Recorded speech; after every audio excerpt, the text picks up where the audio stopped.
کہ تبلیغ کتنی فرض ہے۔ یہ بات کہاں تک درست ہے کہ ہم عالمی نبی کی عالمی امت ہیں تو ہمیں عالم کی تبلیغ کے لیے نکلنا چاہیے؟ تو آج میں بھی اگر یہاں بیٹھا ہوں تو اس کے پیچھے تبلیغ کا ہاتھ ہے۔ آج کل جو عام طور سے تنظیمیں اور جماعتیں ہیں جو دعوت کا کام کرتی ہیں یا لوگوں کو دین کی طرف بلاتی ہیں، وہ ان کے ذہن میں یہ تصور ہوتا ہے کہ ہم داعی ہیں، یعنی اور سب لوگ تو خراب ہیں۔ السلام علیکم ورحمۃ اللہ وبرکاتہ۔ امید کرتا ہوں سب دوست بخیر وافیت ہوں گے۔ آج کی اس ویڈیو میں انشاءاللہ العزیز آپ دیکھیں گے مفتی تقی عثمانی صاحب زندہ مجدہ اور مفتی طارق مسعود صاحب کا تبلیغی جماعت اور دیگر مبلغین کے بارے میں موقف۔ تو آئیے سماعت فرمائیں کہ تبلیغ کتنی فرض ہے۔ یہ بات کہاں تک درست ہے کہ ہم عالمی نبی کی عالمی امت ہیں تو ہمیں عالم کی تبلیغ کے لیے نکلنا چاہیے؟ تو آج میں بھی اگر یہاں بیٹھا ہوں تو اس کے پیچھے تبلیغ کا ہاتھ ہے۔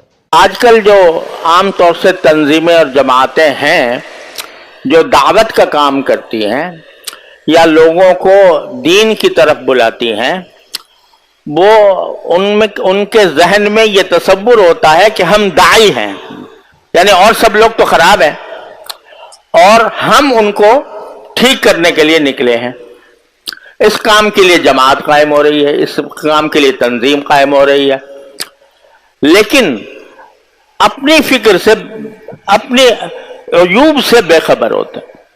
خود ہمارے اندر کیا عیب پائے جاتے ہیں، خود ہم کس جگہ پر کھڑے ہیں، دین کے اعتبار سے ہمارا رویہ صحیح ہے یا غلط ہے، کہاں صحیح ہے کہاں غلط ہے، اس فکر سے بسا اوقات ہم بے تعلق ہو کر صرف یہ کام کرتے ہیں کہ دوسروں کو پہنچائیں، دوسروں کی اصلاح کریں، کہ طرز عمل کو بہتر بنائیں۔ اس پر ساری توجہ اس پر مرکوز ہوتی ہے، اور خود اپنا کیا حال ہے اور ہم کس درجہ دین پر صحیح معنی میں کاربند ہیں اور کہاں کہاں ہمارے اندر نقائص ہیں، یہ فکر اس دوسروں کی اصلاح کی فکر میں خود ختم ہو جاتی ہے۔ اس کا نتیجہ یہ ہوتا ہے کہ ہماری دعوت بھی اور ہمارا دین کو پھیلانے کا جذبہ بھی وہ اتنا کامیاب نہیں ہوتا جتنا ہونا چاہیے۔ رسول کریم سرور دو عالم صلی اللہ علیہ وسلم نے جب دعوت کا آغاز فرمایا تو یہ کام کیا کہ جتنا دوسرے لوگوں کو حکم دیا کہ تم ایسا کرو، اس سے زیادہ خود عمل فرمایا۔ سارے لوگوں کو کہا کہ بھئی 5 نمازیں فرض ہیں تمہارے ذمہ، تو دوسروں کو تو 5 نمازیں فرمائیں، لیکن خود 8 نمازوں کا مکمل اہتمام فرماتے تھے۔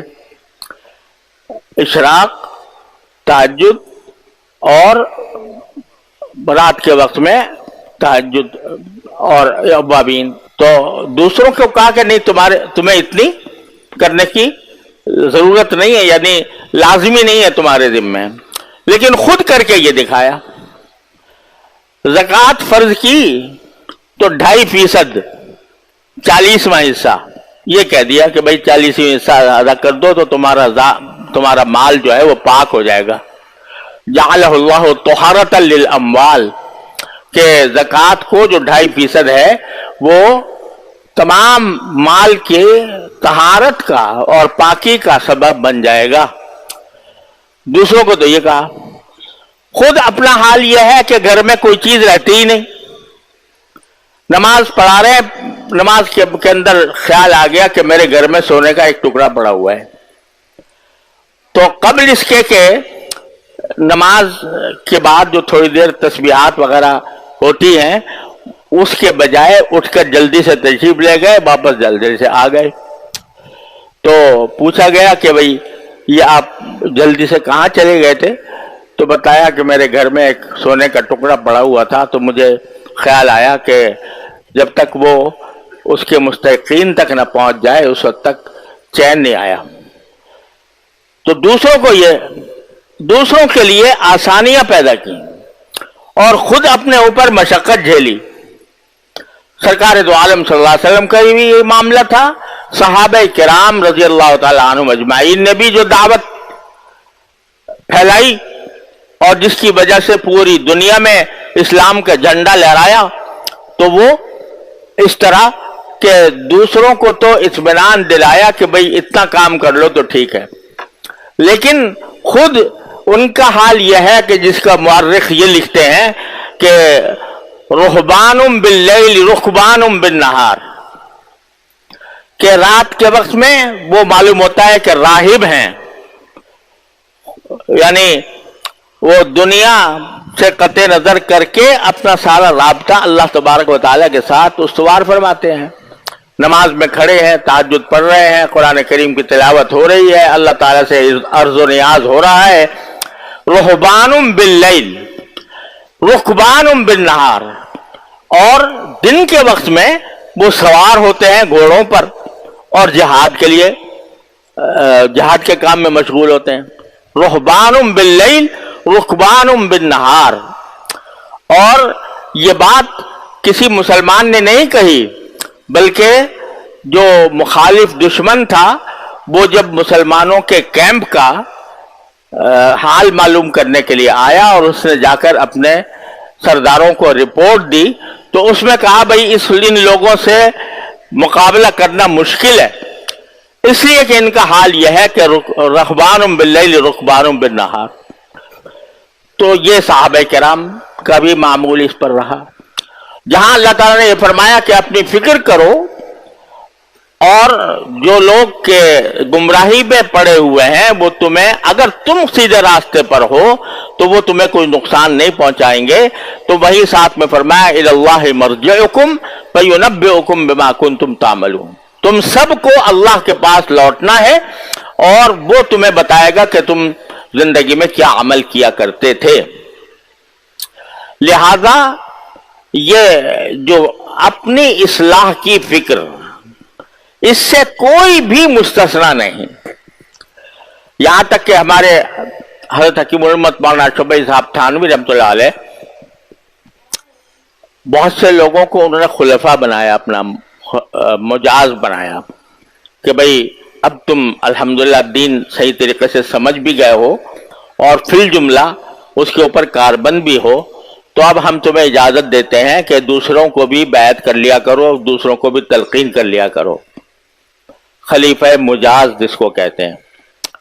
آج تو خلافت بڑی سستی ہو گئی ہے، جو ذرا سا چند دن کسی مرشد کے پاس رہ لیا تو بہت جلدی اس کو خلافت عطا کر دی جاتی ہے، لیکن حضرت حکیم الامت قدس اللہ تعالیٰ سرہ کا جو طریق ہے اس میں خلافت تو کجا، بیعت جو ہے وہ بھی جلدی نہیں کرتے تھے، فرمایا کرتے تھے کہ اصل چیز اصلاحی تعلق ہے، بیعت نہ فرض ہے نہ واجب ہے نہ کوئی ایسی لازمی چیز ہے کہ اس کے بغیر انسان کی نجات نہ ہو، ایک برکت کی چیز بے شک ہے، لیکن اصل کام جو ہے وہ اصلاح کا ہے، اور اصلاح ظاہر کی بھی اور باطن کی بھی۔ تو اصل کام جو ہے وہ یہ کہ کسی شیخ سے تعلق قائم کر کے آدمی اپنے ظاہر و باطن کی اصلاح کرے۔ بیعت اسی لیے حضرت جلدی نہیں کرتے تھے بیعت کرنے میں، پہلے آنا جانا ہو، خط و کتابت ہو، ایک دوسرے کے ساتھ مناسبت پیدا ہو، اور پھر اعتقاد بھی ہو، جو باتیں بتائی جائیں ان کے اوپر عمل بھی کرے۔ یہ سب دیکھنے کے بعد جب دیکھتے تھے کہ اب یہ صحیح راستے پر پڑ گیا ہے تو اس وقت بیعت بھی کر لیتے تھے۔ تو بیعت میں بھی جلدی نہیں کرتے تھے، اور بیعت کرنے کے بعد خلافت دینے میں بھی جلدی نہیں، بلکہ اس کو ہر طرح سے جانچتے تھے، اور جانچ کر پھر کسی کو اجازت دیا کرتے تھے کہ بھئی آگے تم اب میرے سلسلے میں دوسروں سے بیعت بھی کر سکتے ہو، ان کو تلقین بھی کر سکتے ہو۔ لیکن ان جن کو بیعت کی اجازت دی، تلقین کی اجازت دی، جس کا مطلب یہ ہے کہ ظاہری اعتبار سے انہوں نے وہ کورس مکمل کر لیا تربیت کا، اور اس تربیت کا کورس مکمل کرنے کے بعد اس لائق ہو گئے کہ وہ دوسروں تک بھی اس بات کو پہنچائیں اور دوسروں کو بھی اپنے جیسا بنائیں. اس کے باوجود ہر خلیفہ کو یہ ہدایت ہوتی تھی کہ ہر وقت اپنے اوپر کڑی نظر ڈال کر دیکھتے رہو کہ مجھ سے کہاں غلطی ہو رہی. اور وہ شعر حضرت کے ہاں بہت زیادہ پڑھا جاتا تھا کہ اندری راہ می تراشو می خراش، اندری راہ می تراشو می خراش دم فارغ مباش، کہ اس راستے میں تو ہر وقت تراش خراش چلتی رہے گی. جیسے کوئی پھلوں کا یا پھولوں کے پودے ہوتے ہیں تو کبھی اس کو کاٹنا پڑتا ہے، کبھی اس کا پتا کاٹ دیا، کبھی تو اس کو ایک تہذیب کا سلسلہ اس میں جاری رہتا ہے. تو فرمایا کہ اندری راہ می تراشو می خراش تا دم آخر دم فارغ مباش، آخری سانس تک ایک لمحے کے لیے بھی فارغ ہو کر نہ بیٹھو. یعنی فارغ ہو کر یہ تصور نہ کرو کہ اب ہم فارغ ہو گئے، بس اب ہماری اصلاح ہو گئی، آگے پھر ہمیں کچھ کرنے کی ضرورت نہیں ہے. تا دم آخر دم فارغ مباش، آخری سانس تک ایک لمحے کے لیے بھی فارغ ہو کر نہ بیٹھو. اب ہمارے ہاں مشکل ایک یہ آ گئی ہے کہ جب درس نظامی پڑھ لیتے ہیں تو کیا کہتے ہیں اس کو؟ فارغ ہو گیا، فارغ التحصیل ہو گیا. تو اب فارغ ہو گیا تو بھائی فارغ کس کا مطلب یہ ہوتا ہے کہ بھائی جو کام کرنا تھا بس پورا ہو گیا. یہ لفظ بہت ہی خراب ہے، مجھے اچھا نہیں لگتا فارغ التحصیل. ارے تحصیل علم تو وہ چیز ہے جو مرتے دم تک جاری رہے گی، اور اپنی اصلاح کی فکر بھی مرتے دم تک جاری رہے گی. فارغ التحصیل کوئی نہیں ہوتا دنیا میں. اگر کوئی ہے جو اپنے آپ کو فارغ التحصیل سمجھتا ہے تو وہ انتہا درجے کا بے وقوف ہے، کیونکہ تحصیل علم سے فراغت مرتے دم تک نہیں ہو سکتی. طلب العلم من المہدی الی اللحد. لہذا کتنا بڑا علم کے اعلی مقام پر پہنچ جائے بندہ، لیکن وہ تحصیل علم سے بھی فارغ نہیں ہو سکتا اور اپنی تربیت سے بھی فارغ نہیں ہو سکتا. کہ تبلیغ کتنی فرض ہے. یہ بات کہاں تک درست ہے کہ ہم عالمی نبی کی عالمی امت ہیں تو ہمیں عالم کی تبلیغ کے لیے نکلنا چاہیے. دیکھیں اس میں تو دو رائے نہیں ہو سکتی کہ ہمارے نبی بھی عالمی نبی تھے، ساری دنیا کے سارے انسانوں کی طرف آپ کو پیغمبر بنا کے بھیجا گیا، اور آپ کے بعد کوئی نیا نبی بھی نہیں آئے گا. تو ظاہر ہے نبی کی جو ذمہ داری تھی وہ من حیث الامہ امت کی طرف ٹرانسفر ہو گئی ہے. تو اب اس امت پر من حیث الامہ لازم ہے کہ وہ اس دین کو پوری دنیا میں غالب کرے. تو من حیث الامہ کا مطلب یہ ہوتا ہے، تھوڑی گاڑی اردو استعمال کر رہا ہوں، کہ کسی ایک فرد کی ذمہ داری نہیں ہے. اب امت کی حیثیت سے ذمہ داری ہے. نبی صلی اللہ علیہ وسلم پر تو یہ فرض عین تھی کہ پوری ذمہ داری آپ پر اکیلے پر تھی، تو آپ صلی اللہ علیہ وسلم نے یہ پوری امت کو اس کا ذمہ دار ٹھہرایا. تو اب امت کے ہر فرد پہ اپنی صلاحیت کے بقدر اور اپنی جو ہے نا وہ جتنی استطاعت اس میں ہے اور جتنی صلاحیت ہے اس حساب سے اس پر تبلیغ فرض ہے. تو ایک درجہ تو تبلیغ کا وہ ہے جو صحیح حدیث میں آپ صلی اللہ علیہ وسلم نے فرمایا من رأى منکم منکرا فلیغیرہ بیدہ فإن لم یستطع فبلسانہ فإن لم یستطع فبقلبہ وذلک اضعف الایمان. صحیح حدیث ہے کہ جو تم میں سے کسی گناہ کو ہوتے ہوئے دیکھے تو اس پر لازم ہے کہ وہ اسے اپنے ہاتھ سے بدل ڈالے. ہاتھ سے بدلنے کی طاقت اگر نہیں ہے، طاقت نہ ہونے کا مطلب یہ ہے کہ استطاعت ہی نہیں ہے، یا یہ کہ اگر ہاتھ سے بدلے گا تو اس سے بڑا فتنہ کھڑا ہو سکتا ہے، انفرادی سطح پہ فتنہ یا اجتماعی سطح پہ کوئی امت کو بڑا فتنہ ہو سکتا ہے. تو ایسی کنڈیشن میں آپ نے فرمایا فبی لسانہ، زبان سے روکے. اور اگر بولنے میں بھی فتنہ ہے یا بولنے کی طاقت نہیں ہے، ایسا ری ایکشن ہوگا کہ یہ برداشت نہیں کر سکے گا، یا ری ایکشن تو نہیں ہوگا لیکن اس کی ذات کے لیے تو ری ایکشن نہیں ہوگا، لیکن اجتماعی سطح پہ امت مسلمہ کو کوئی نقصان اس سے ہو سکتا ہے یا مصلحت کے خلاف یہ کام ہو سکتا ہے، تو ایسی صورت میں فرمایا نبی صلی اللہ علیہ وسلم نے فبقلبہ، اپنے دل سے بدل ڈالے. دل سے بدلنے کا مطلب یہ کہ نیت رکھے کہ جب مجھ میں طاقت ہوئی میں اس گناہ کو تبدیل کر دوں گا. تو اتنا یہ ایمان کا آپ صلی اللہ علیہ وسلم نے آخری درجہ قرار دیا ہے. تو اس درجے میں تبلیغ یہ ہر ایک پر فرض عین ہے. اس شرطوں کے ساتھ، جو ترتیب کے ساتھ جو حدیث میں وارد ہوئی ہے کہ کوئی بھی گناہ کو دیکھو تو دل میں یہ خیال آنا چاہیے۔ اچھا، ایک بات یہ۔ دوسری بات یہ ہے، رہا یہ مسئلہ کہ مسلمانوں کی کوئی اجتماعی جماعت اجتماعی سطح پہ یہ کام کرے، تو قرآن مجید نے اس کا بھی تذکرہ کیا، وَلْتَكُمْ مِنْكُمْ أُمَّةٌ يَدْعُونَ إِلَى الْخَيْرِ، تم میں ایک جماعت ایسی ہونی چاہیے جو لوگوں کو خیر کی طرف بلائے۔ تو مسلمانوں کی ایسی تنظیمیں ہونی چاہیے، چاہے وہ تبلیغی جماعت کی صورت میں ہو یا کسی بھی تنظیم کی صورت میں ہو، جو مختلف محاذوں پہ اجتماعی سطح پہ کام کر رہے ہوں، جن کا بنیادی کام ہی لوگوں کو خیر کی طرف بلانا ہو۔ تو ایسی کوئی جماعت کا ہونا بھی ضروری ہے۔ ظاہر ہے جب ایسی جماعت کا ہونا ضروری ہے تو ان کو افرادی قوت بھی چاہیے ہوتی ہے، افراد کے ساتھ افراد کا تعاون بھی چاہیے ہوتا ہے۔ تو اتنے لوگوں کا اس کام میں مشغول ہونا جس سے جو ہے دین دنیا میں پھیلنا شروع ہو جائے، غالب ہونا شروع ہو جائے، تو یہ امت کی ذمہ داری ہے۔ لیکن کسی فرد واحد کو لے کر یہ نہیں کہا جا سکتا کہ اس پر 4 مہینے لگانا فرض ہے، یہ اس پر فلانی تنظیم میں جانا فرض ہے، یہ اس پر یہ والا تبلیغ کا کام فرض ہے، کیونکہ شریعت نے جس چیز کو مبہم اور مجمل رکھا ہے تو ہم بھی اس کو مجمل ہی رکھیں گے۔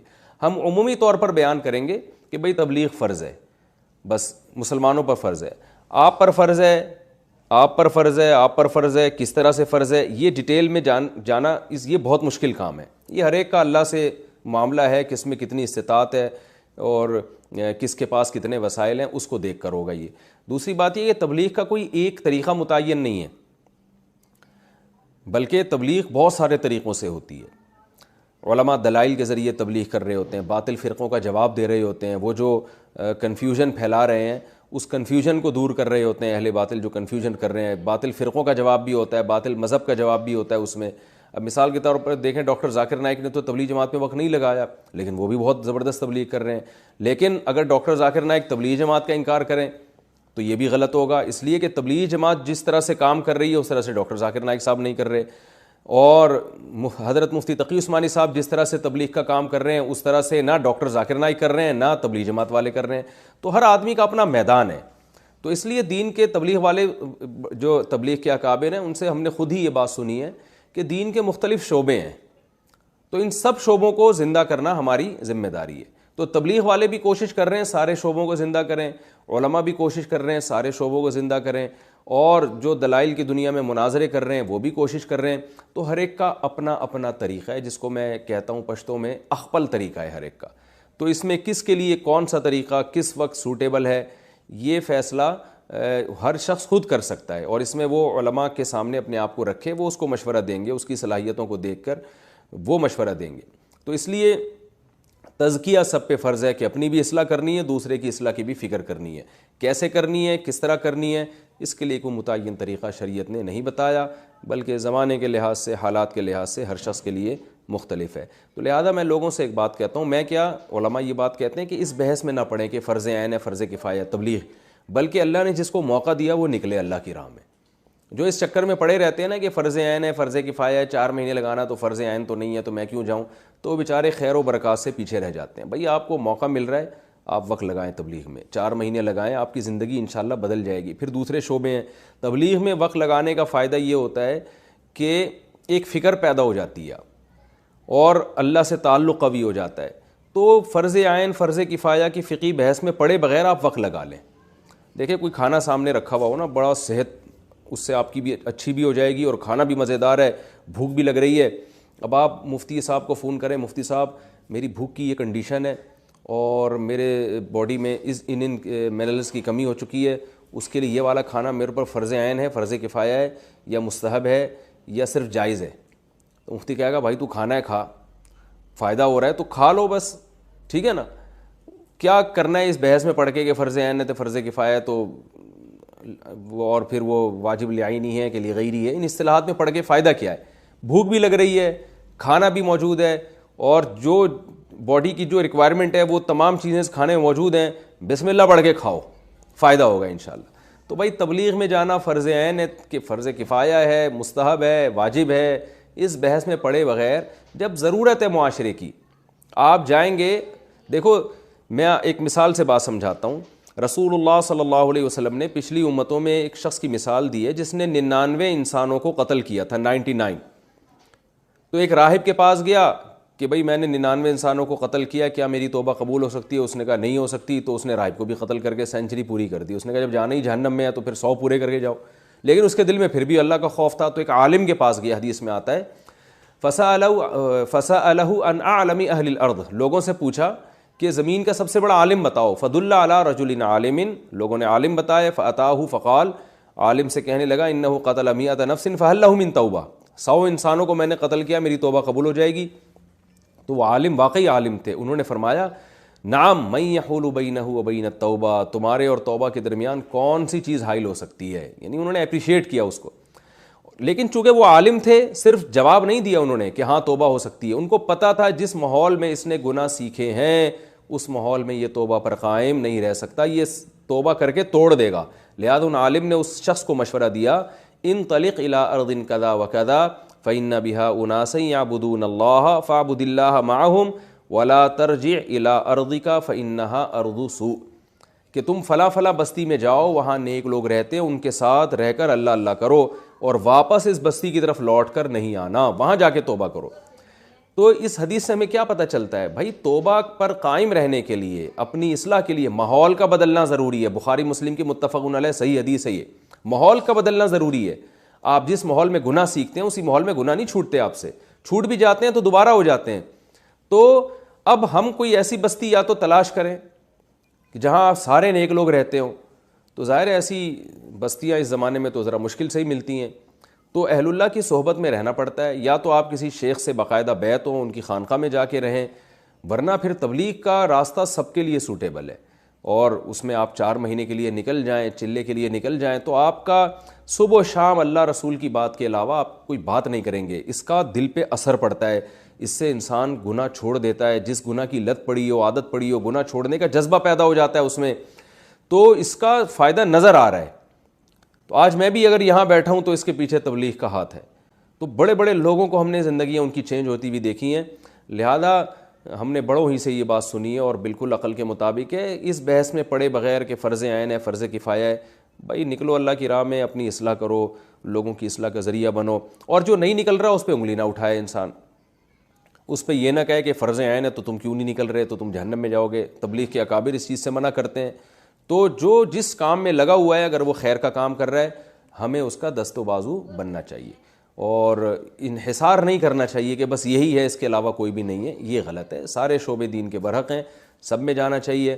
عام لوگوں کے لیے تبلیغ کا راستہ بہت سوٹیبل ہے، اس میں بہت زیادہ فائدہ ہوتا ہے، تو اس لیے اس میں تو میں سمجھتا ہوں کہ سبھی کو وقت لگانا چاہیے۔ بہت زیادہ چینجنگ آتی ہے انسان میں، اور پوری دنیا میں ایک عجیب انقلاب آ گیا ہے۔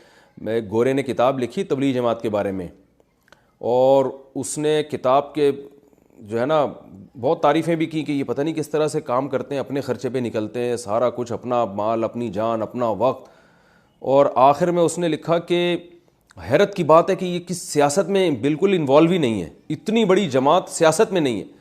تو آخر میں اس نے لکھا کہ مجھے اس بات کا خطرہ ہے کہ ان کا سیاست میں انوالو نہ ہونا کہیں کوئی بہت بڑی سیاست تو نہیں ہے۔